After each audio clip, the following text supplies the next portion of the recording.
जी बिस्मिल्लाहिर्रहमानिर्रहीम अस्सलाम वालेकुम। मैं इफ्तिखार ते तुसीं मेरा YouTube channel Iftikhar Ali official देख रहे हो। नाज़रीन, अज असीं उन्हां दोस्तां मित्रां भरावां दा बहुत ज़्यादा शुक्रिया अदा करदे हैं ਜਿਹੜੇ ਸਾਨੂੰ ਦੇਖ ਵੀ ਰਹੇ ਨੇ, ਸੁਣ ਵੀ ਰਹੇ ਨੇ ਤੇ ਬਰਦਾਸ਼ਤ ਵੀ ਕਰ ਰਹੇ ਨੇ।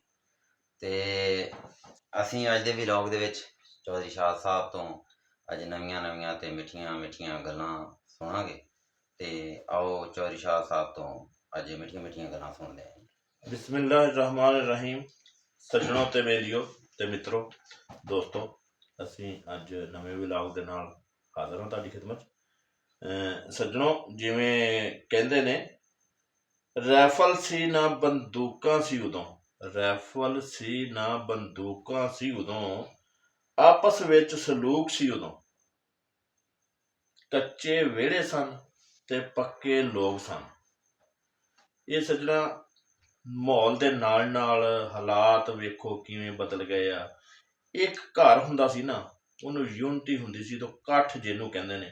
ਇੱਕ ਹੀ ਤਵੀ ਹੁੰਦੀ ਸੀ ਜਿਹਨੂੰ ਅੱਜ ਚੁੱਲ੍ਹ ਆਉਂਦੇ ਨੇ, ਪੰਜਾਬੀ ਚੁੱਲ੍ਹ ਵੀ ਕਹਿੰਦੇ ਨੇ, ਤੇ ਅੱਜ ਤਵੀ ਤੰਦੂਰ ਤੇ ਬਦਲ ਗਈ, ਗੈਸ ਆ ਗਏ ਨੇ।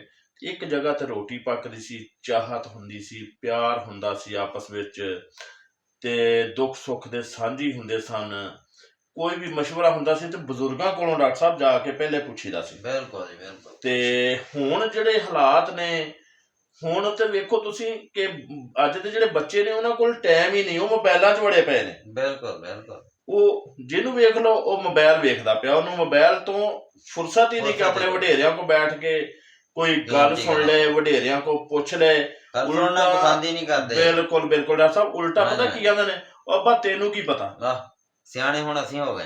ਤੇ ਉੱਤੋਂ ਵੇਖੋ ਅੱਬੇ ਨੇ ਉਹਨੂੰ 80,000 ਦੀ ਮੋਟਰਸਾਈਕਲ ਲੈ ਕੇ ਦਿੱਤੀ ਜਾਂ 1.5 ਲੱਖ ਦੀ ਸੀਡੀ ਮੋਟਰਸਾਈਕਲ ਲੈ ਕੇ ਦਿੱਤੀ, ਤੇ ਉਹਨੇ ਪਿਛਲੀ ਬੱਤੀ ਤੇ ਲਿਖ ਛੜਿਆ ਰੁੱਲ ਤੇ ਗਏ ਆ, ਚੱਸ ਬੜੀ ਆਈ। ਉਹ ਉੱਲੂ ਦੇ ਭੱਠਿਆਂ ਨਾਲੇ ਰੁੱਲ ਗਿਆ, ਰੋਲਣ ਦੀ ਵੀ ਚੱਸ ਆਈ ਹੈ ਤੈਨੂੰ, ਸਦਕੇ ਜਾਵਾਂ। ਇਹ ਅੱਜ ਕੱਲ ਜਵਾਨਾਂ ਦੀਆਂ, ਇਹ ਬਾਬਿਆਂ ਨੂੰ ਭੁੱਲ ਗਏ ਨੇ। ਜਿਹੜੀਆਂ ਬਾਬਿਆਂ ਦੀਆਂ ਡਾਕਟਰ ਸਾਹਿਬ ਚਾਹਤਾਂ ਸੀ ਨਾ, ਤੇ ਬਾਬੇ ਹੀ ਇੱਕ ਦੂਜੇ ਨਾਲ ਪਿਆਰ ਮੁਹੱਬਤ ਹੁੰਦਾ ਸੀ, ਰਲ ਕੇ ਰਹਿੰਦੇ ਸਨ, ਤੇ ਕਿਸੇ ਨੂੰ ਦੁੱਖ ਹੁੰਦਾ ਸੀ ਉਦੋਂ ਇੱਕ ਦੂਜੇ ਨੂੰ ਚਲੇ ਗਏ। ਇਹ ਅਸਲ ਦੇ ਵਿੱਚ ਹੋਇਆ ਇੰਜ ਕਿ ਤੇਜ਼ੀ ਇੰਜ ਆਈ ਆ ਨਾ ਕਿ ਬੰਦੇ ਕੋਲ ਟਾਈਮ ਹੀ ਨਹੀਂ। ਅੱਜ ਡਾਕਟਰ ਸਾਹਿਬ ਮਸਰੂਫੀਅਤ ਇੰਨੀ ਆ ਕਿ ਆ ਕਈਆਂ ਨੇ ਲਿਖਿਆ ਹੁੰਦਾ ਵਿਹਲਾ ਯਾਰ, ਵਿਹਲਾ ਜੱਟ, ਵਿਹਲਾ ਸੱਜਣ। ਉਹ ਵਿਹਲੇ ਕਾਹਦੇ ਨੇ? ਉਹ ਭਾਵੇਂ ਵਿਹਲਾ ਵੀ ਤੁਸੀਂ ਉਹਨੂੰ ਪੁੱਛੋ ਕਿੱਥੋਂ ਆਇਆ, ਇੰਨੀ ਮਸਰੂਫੀਅਤ ਆ ਕਿ ਜਿਹੜੇ ਵੀ ਬੰਦੇ ਨੂੰ ਤੁਸੀਂ ਪੁੱਛੋ ਕਿੱਥੋਂ ਆਇਆ, ਰੋਟੀ ਖਾ ਕੇ, ਕਿੱਥੇ ਚੱਲਾਂ, ਰੋਟੀ ਖਾਣ। ਉਹ ਜਿੱਦਾਂ ਕਹਿੰਦੇ ਨਾ, ਮਿੰਟ ਦਾ ਵੇ ਨਹੀਂ ਤੇ ਟਕੇ ਦੀ ਆਮਦਨ। ਆਹੀ ਡਾਕਟਰ ਸਾਹਿਬ, ਹੁਣ ਤੇ ਹਰ ਬੰਦੇ ਨੂੰ ਫਿਰ ਤੁਸੀਂ ਇੱਕ ਇਹ ਨੇਚਰ ਆ ਬੰਦਿਆਂ ਦਾ, ਬੰਦਾ ਨਹਾ ਰਿਹਾ ਹੁੰਦਾ ਨਲਕੇ ਤੇ, ਮੇਰੇ ਵਰਗਾ ਜਾਂਦਾ ਕੋਲ ਕੀ ਕਰਦਾ ਪਿਆ, ਹਾਲਾਂਕਿ ਦਿਸ ਰਿਹਾ ਨਹਾ ਰਿਹਾ। ਬਿਲਕੁਲ।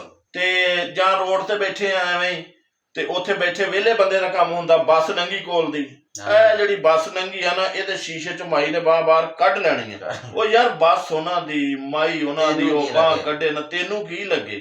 ਯਾਨੀ ਉਹ ਸਾਰਾ ਦਿਨ ਉਹ ਟਾਈਮ ਨਹੀਂ, ਉਹਨੂੰ ਤੁਸੀਂ ਪੁੱਛ ਲਓ, ਟਾਈਮ ਨਹੀਂ। ਘਰ ਵਾਲੇ ਆਖਣ ਸਬਜ਼ੀ ਲਿਆ ਦੇ, ਟਾਈਮ ਨਹੀਂ। ਗੱਲ ਇਹ ਵੇ ਕਿ ਇਹ ਮੁੰਡੇ ਜਿਹੜੇ ਨੇ ਨਾ, ਇਹਨਾਂ ਨੂੰ ਆਪਣੇ ਵਡੇਰਿਆਂ ਕੋਲੋਂ ਸਿੱਖਣਾ ਚਾਹੀਦਾ, ਬਹਿਣਾ ਉੱਠਣਾ ਚਾਹੀਦਾ, ਤੇ ਇੱਕ ਦੂਜੇ ਦੀ ਚਾਹਤ। ਇਹ ਮੋਬਾਈਲਾਂ 'ਚ ਕੁਝ ਨਹੀਂ ਰੱਖਿਆ, ਸੱਚੀਆਂ ਗੱਲਾਂ, ਮਸੀਤੇ ਜਾਓ, ਨਮਾਜ਼ ਪੜ੍ਹ ਲਓ, ਕੁਰਾਨ ਪਾਕ ਪੜ੍ਹੋ, ਠੀਕ ਆ। ਤੇ ਨਸੀਬੋ ਲਾਲ ਦੇ ਗਾਣੇ ਸੁਣ ਲਓ ਤੇ ਨੱਸ ਕੇ ਸੁਣਾਉਣਗੇ, ਚੌਥਾ ਕਲਮਾ ਸੁਣ ਲਓ ਤੇ ਆਉਂਦਾ ਕੋਈ ਨਹੀਂ, ਉਹ ਪੜ੍ਹਿਆ ਕੋਈ ਨਹੀਂ ਸਕੂਲੇ ਜੀ, ਠੀਕ ਆ। ਤੇ ਜੇ ਸਕੂਲ ਦਾ ਕੋਈ ਸਬਕ ਪੁੱਛ ਲਓ, ਆ ਪਹਿਲਾ ਲਫ਼ਜ਼ ਹੀ ਦੱਸਦੇ, ਬਾਕੀ ਸੁਣਾ ਦਿਆਗਾ। ਦੇਖੋ ਕੰਮ ਵੇਖੋ ਇਹਨਾਂ ਦੇ। ਲੇਕਿਨ ਇਹ ਜਿਹੜੇ ਬੱਚਿਓ, ਤੁਸੀਂ ਗੁੱਸਾ ਵੀ ਨਹੀਂ ਕਰਨਾ, ਇਹ ਬੱਚਿਓ ਤੁਹਾਡੇ ਫਾਇਦੇ ਦੀਆਂ ਗੱਲਾਂ ਦੱਸਦੇ ਪਏ ਆ ਕਿ ਇਹ ਤੁਸੀਂ ਕੁਛ ਸਿੱਖ ਲਓ ਬਜ਼ੁਰਗਾਂ ਕੋਲੋਂ। ਜਿਹੜੇ ਅੱਗੇ ਸਨ ਨਾ ਬਜ਼ੁਰਗ, ਉਹ ਕੌਡੀਆਂ ਖੇਲਦੇ ਸਨ, ਬਾਹਾਂ ਫੜਦੇ ਸਨ, ਦੇਸੀ ਘਿਓ ਤਾਂ ਛੱਡੋ ਤੁਸੀਂ, ਉਹ ਮਜ਼ਦੂਰੀਆਂ ਜਾ ਕੇ ਬੰਨੇ ਛਾਂਗ ਲਏ, ਖਾਲੇ ਕੱਢ ਲਏ, ਉਹਨਾਂ ਵਿੱਚ ਤਾਕਤਾਂ ਸੀ। ਉਹ 80 90 ਸਾਲ ਦੀਆਂ ਉਮਰਾਂ 'ਚ ਵੀ ਖਾਲੇ ਤੇ ਗਏ ਤੇ ਠੰਡੇ ਪਾਣੀ ਨਾਲ ਨਹਾਤਾ ਤੇ ਆ ਗਏ, ਚੰਗੇ ਭਲੇ ਜਣੇ ਪੈਦਲ ਚੱਲਦੇ ਸਨ।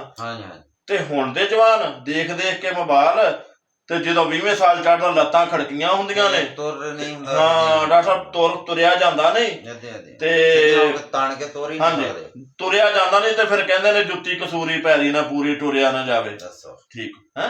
ਤੇ ਉਹ ਮੋਟਰਸਾਈਕਲ ਦਾ ਸਹਾਰਾ ਲੱਭਦੇ ਨੇ ਅੱਜ। ਹਾਂਜੀ ਮੋਟਰਸਾਈਕਲ ਨੇ ਸਾਈਕਲ ਦੀ ਜਗ੍ਹਾ ਲੈ ਲਈ ਲੋਕਾਂ ਆ। ਦੇ ਤੇ ਬੱਸ ਦੇ ਵਿੱਚ ਕੋਈ ਨਹੀਂ, ਬੱਸ ਘਰ ਦੇ ਦੇ- ਵਿੱਚ ਜਾ ਕੇ ਲੈਟਰੀਨ ਤੇ ਭਾਵੇਂ ਮੋਟਰਸਾਈਕਲ ਤੇ ਜਾਣਾ। ਬਿਲਕੁਲ ਬਿਲਕੁਲ ਡਾਕਟਰ ਸਾਹਿਬ, ਇਸ ਵਾਸਤੇ ਉਹ ਅਸਲ ਦੇ ਵਿੱਚ ਤੇਜ਼ੀ ਬਹੁਤ ਆ ਗਈ, ਤੇਜ਼ੀ ਬਹੁਤ ਟਾਈਮ ਨਹੀਂ ਹੈਗਾ। ਹਰ ਬੰਦਾ ਸ਼ਾਰਟਕਟ ਦੇ ਚੱਕਰ 'ਚ ਪੈ ਗਿਆ ਤੇ ਇਹ ਸ਼ਾਰਟਕਟ ਅਸੀਂ ਵਡੇਰਿਆਂ ਦੇ ਅਸਲ ਦੇ ਵਿੱਚ ਨਾ ਡਾਕਟਰ ਸਾਹਿਬ ਛੱਡ ਗਏ ਆ। ਹਾਂਜੀ ਤਰਜ਼ੇ ਜ਼ਿੰਦਗੀ ਛੱਡ ਗਏ ਆ, ਅਸੀਂ ਬਹੁਤ ਸ਼ਾਰਟਕਟ 'ਚ ਪੈ ਗਏ ਆ। ਅਸੀਂ ਛੋਟੇ ਡਾਕਟਰ ਕੋਲ ਜਾਂਦੇ ਹਾਂ, ਥੋੜੇ ਪੈਸੇ ਲਾ ਲਏ, ਸਾਨੂੰ ਪੈਸਿਆਂ ਦਾ ਆਰਾਮ ਨਹੀਂ ਆਉਂਦਾ ਡਾਕਟਰ ਸਾਹਿਬ। ਜਿਹੜਾ ਤੁੰਨ ਕੇ ਪੈਸੇ ਲਾਵੇ ਉਹ ਪੈਸਿਆਂ ਨਾਲ ਹੀ ਸਾਨੂੰ ਆਰਾਮ ਆਉਂਦਾ, ਕਿਉਂਕਿ ਪੈਸੇ ਦੀ ਕਦਰ ਹੀ ਕੋਈ ਨਹੀਂ ਰਹਿ ਗਈ। ਪੈਸੇ ਦੀ ਕਦਰ ਇਸ ਲਈ ਨਹੀਂ ਰਹਿ ਗਈ ਕਿ ਅਹਿਸਾਸ ਖਤਮ ਹੋ ਗਿਆ। ਅਹਿਸਾਸ ਖਤਮ ਹੋ ਗਿਆ।